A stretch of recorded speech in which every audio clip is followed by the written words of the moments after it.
Hey, how's it going, guys? Today we're doing a coolant flush on this '06 GMC Sierra. This one's a 2500 heavy duty 6-liter gas model. So let's pop the hood and get it going. So before you even start pulling off that radiator hose, you're going to want to make sure that this cap right here is off the reservoir. Make sure it is not hot. You want it completely cooled down, or else it will be a bad day. So pull that off, set it off to the side, wherever, and you're good to keep. That's the hose. We're going to need to unclamp and take off. It's connected at the bottom of the radiator, passenger side. All right, from the bottom point of view, it's gonna be under here, passenger tire, that fat hose right there with the clamp on it. There's a screw. All right, so we got the clamp loose down there, folks, and now we're just gonna start pulling it off and back. And there's going to be a lot of coolant coming out of here, so be careful with that. Make sure you got some gloves on, and if it does get stuck or gives you some resistance, you want to do that little twisty motion back and forth. It helps out a ton. But yeah, there it goes. And there it goes. Yeah, be careful, y'all.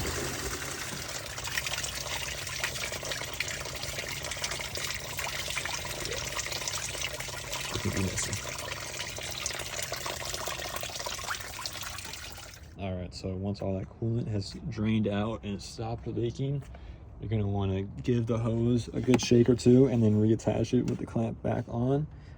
We found it easiest to have it pointing down towards the ground and then tighten it from there instead of just all the way up here. It's kind of hard to reach. All right, so when flushing the system, you're going to want to use distilled water. We flushed it about twice for the truck. And when you're flushing the system, you want to be running the hot AC on max. Get that shit going. And you're going to want to pour out about half of the distilled water, because you'll be using that and you'll be filling it up with the coolant to give like a little bit of a mixture. So you'll be using that after you're done flushing the system, and you're going to want to flush the system with your distilled water. All right, so real quick on the last point, if you bought pre-diluted coolant already, you do not need to mix it with the distilled water. But if you got the concentrate coolant, you do need to mix it with that distilled water. Give it about a 50-50 mixture and you'll be all right. All right, so when flushing and pouring in your coolant, you're going to be pouring it into this reservoir here. It does tend to get full before the radiator gets filled up, so every once in a while you'll need to like back off, let it drop down a bit, the radiator will start to fill up, and you can start pouring back in.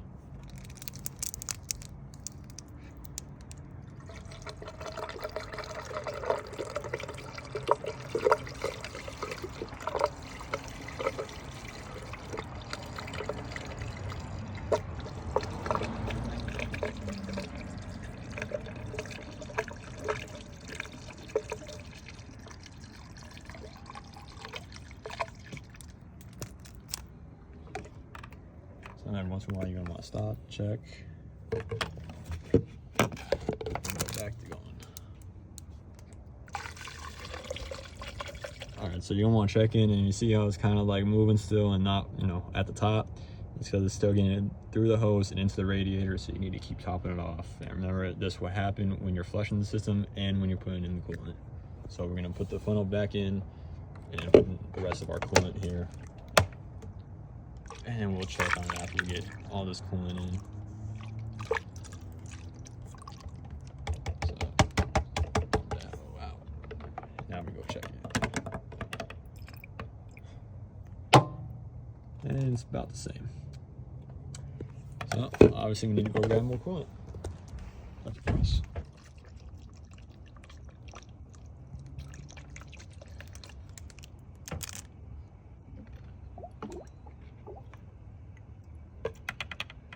That gulping is usually a sign of it still eating or going down, but we're near the top, so we're just gonna watch it fall for a bit.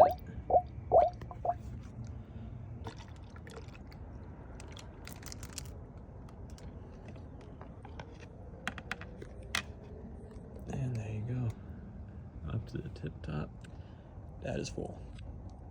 So final step, once the radiator is done taking from the reservoir, you're gonna need to bleed all the air out of the hoses. And to do that, you're gonna have the car turned on, and you're gonna be squeezing that hose right there to bleed the air out. and it's going to give a little gurgle sound, and that's going to be the air leaving the system. Do this for a while, continue topping it off until no more air is coming out and no more gurgling. You should be good after all that. Check for any leaks, take a little test drive, you'll be alright. I hope this video helped you guys out. Any questions, let us know in the comments down below. Try to get to you.